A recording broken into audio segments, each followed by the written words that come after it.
Nageenyi keenya bakka jirtanitti isin haa ga'u.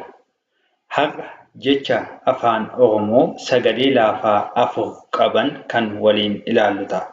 Sagalee laafaa gaafa jennu kan gidduu jechaatti dubbifamaan lama ta'ee hin galle jechuu keenya.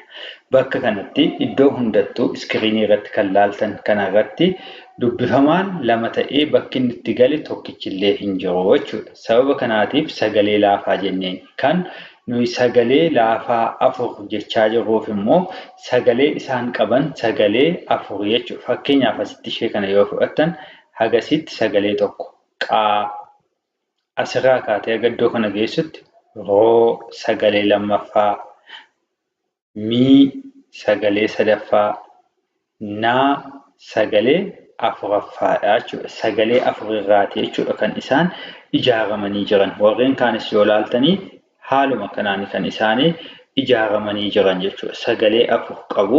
Sagaleen kun hundummoo sagaleewwan laafoo ta'anidha. Sababni isaa gidduu jechaatti dubbifamaan jiru tokko tokko qofaa ta'eetu kan inni galee jiru jechuudha. Jechoota akkasii kana egaa wal wajjiniin dubbisaa shaakalaa kan ta'u ta'a. Namoonni chaanaala keenyaaf haaraa taatan sabiskiraayib taasisuun maatii ta'a. Gama onlaayiniitiin warreen barachuu barbaadan lakkoofsa armaan gadii fayyadamuu dandeessu. Barnoota keenya egaa kan itti fufnee waliin ilaallu ta'a jechuudha. Asitti egaa A sagalee tokkicha, T lee T sagalee afur qaba jechuudha. Kun maal jennee waamna? Atileetii jennee waamnaa jechuudha.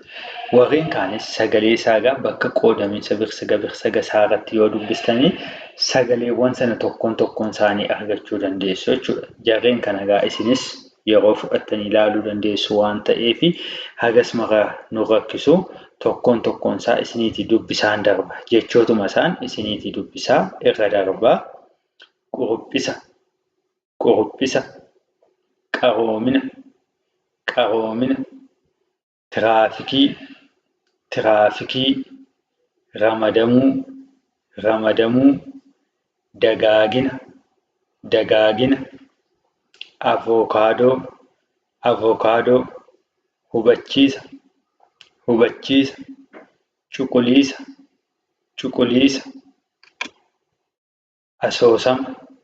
asoosama, maaraatoonii, tajaajila, dararama, maxaxarii, ocholoonii,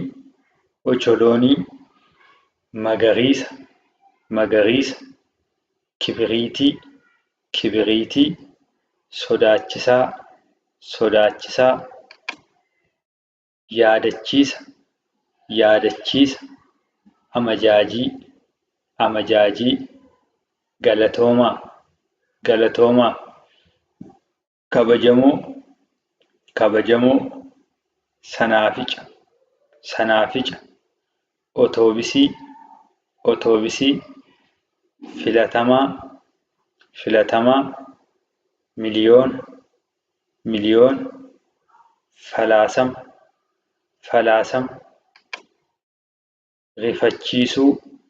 rifachiisuu, saayikilii, oromiyaa, gufachiisa, alamaayyoo, yaadatamaa, sodaatamaa.